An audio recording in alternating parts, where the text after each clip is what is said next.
దేవునికి స్తోత్రం. అందరికీ నా హృదయపూర్వక వందనాలు. Praise the Lord. దేవుడు మిమ్మల్ని మీ కుటుంబాలను దీవించి ఆశీర్వదించును గాక. ఈరోజు దేవుడు మనందరి కొరకు తెలియపరుస్తున్న చక్కటి వాగ్దానం యెషయా గ్రంథం 66వ అధ్యాయం 12వ వచనం. యెహోవా ఈలాగు సెలవిచ్చుచున్నాడు, ఆలకించుడి, నది వలె సమాధానమును ఆమె యొద్దకు పారజేయుదును. మీరు జనముల ఐశ్వర్యము అనుభవించినట్లు ఒడ్డు మీద పొర్లిపారు జల ప్రవాహము వలె మీ యొద్దకు దానిని రాజేతును. మీరు చంకను ఎత్తుకొనబడెదరు, మోకాళ్ళ మీద ఆడింపబడెదరు. దేవునికే సమస్తమేమ కలుగును గాక. గొప్ప వాగ్దానం ఈరోజు మనకు తెలియపరుస్తూ ఉన్నాడు. దేవాదేవుడు యెహోవా సెలవిస్తున్న మాట ఆలకించండి.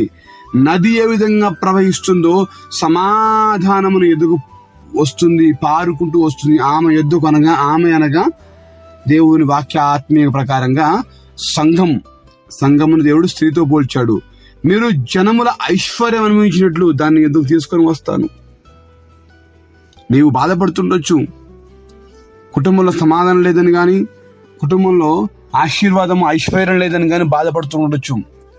ఆర్థిక ఇబ్బందులతో ఉన్నానని బాధపడుతుండొచ్చు. ఒకవేళ డబ్బు ఉన్నప్పటికీ సమాధానం లేక బాధపడుతుండొచ్చు. డబ్బే మనకు సర్వస్వం ఇవ్వదండి, కానీ డబ్బే ప్రాముఖ్యం కాదు. డబ్బు కూడా మనకు కావలసిన పరిస్థితుల్లో కావాలి. కానీ ఇప్పుడు దేవుని బిడ్డ, ఈరోజు అన్నీ ఉన్నా కానీ సమాధానం లేకుండావేమో.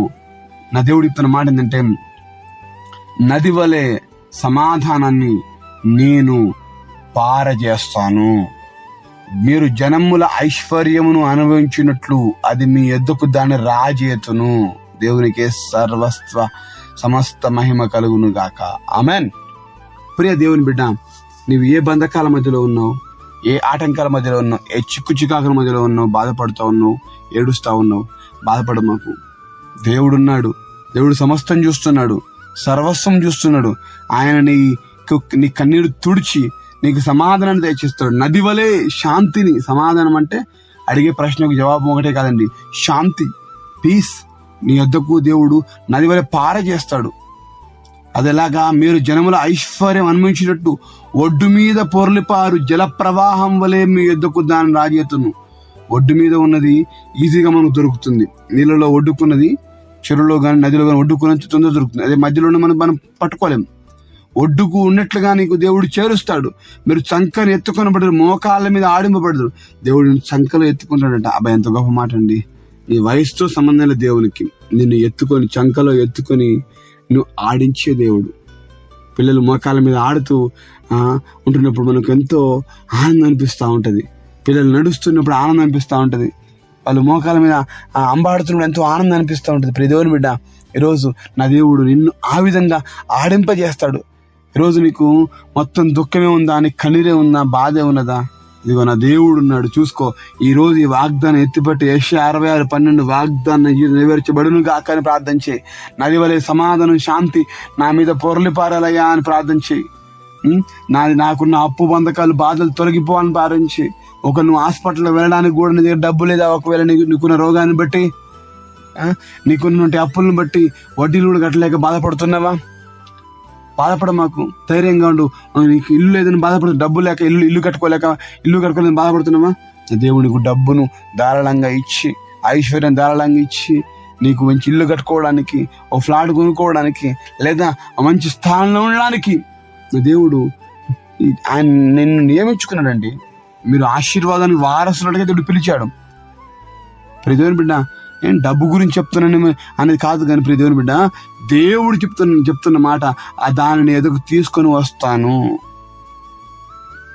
మనం ధనవంతులు పరలోక రాజ్యం చేర్చబడరు, నిజమే. ధనం మీద మనం ఆశ పెట్టుకోకూడదు. ధనాపేక్ష సమస్త కీడులకు మూలం. కానీ అది నీ అవసరం తీర్చబడే విధంగానే ఉండాలి తప్ప, అది నీ తల మీదకి ఎక్కే విధంగా ఉండకూడదు. నీ కాళ్ళ కిందనే ఉండాలి తప్ప నీవు దాన్ని నెత్తి మీద ఎక్కించుకునే విధంగా ఉండకూడదు. నీ కాళ్ళ కిందనే ఉండాలి.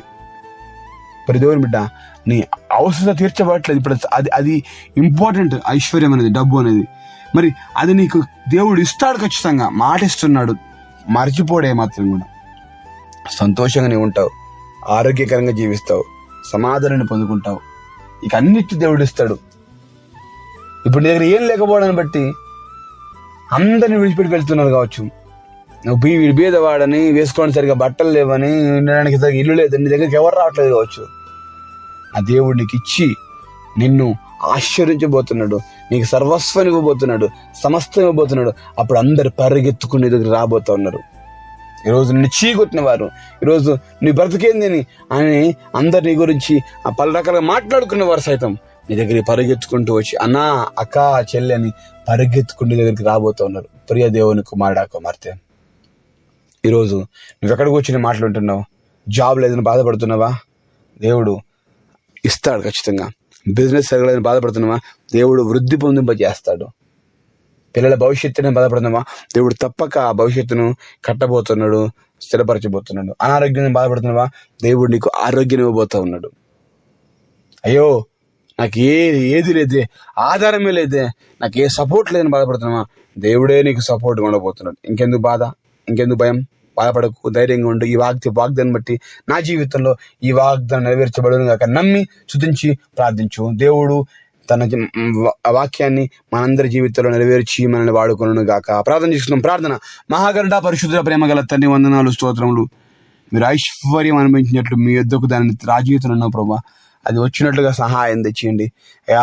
మేము ఆశ్చర్యించబడుతుంది గాక, సమాధానం, శాంతిని పొందుకుంది గాక. మమ్మల్ని మీరు చంకలో ఎత్తుకుని ఆడిస్తాను మాటిస్తున్నావు ప్రభు. వందనాలు తండ్రి. కృపను నుంచి కాపాడి రక్షించండి. మీ సహాయం తెచ్చి వేడుకుంటున్నాం అయ్యా. ఏ బిడ్డ కష్టంలో, బాధల్లో, ఇరుకులు, ఇబ్బందులు ఉండి మాట్లాడుతున్నారు, వారి జీవితంలో మీరే మహిమా, ఘనత, ప్రభావం, సహాయం తెచ్చిమని వారికి ఉన్న ప్రతి కష్టం తొలగింపజేసి అయ్యా వారికి తండ్రి ఆయన నీ యొక్క కృప ద్వారా అయ్యా నీ యొక్క మహిమలో అయ్యా మంచి స్థానాన్ని బట్టి సహాయం తెచ్చిమని కృతజ్ఞతలతో అడిగి వేడుకను పొందుకుంటున్నాం మా ప్రియ పరలోకమైన తండ్రి.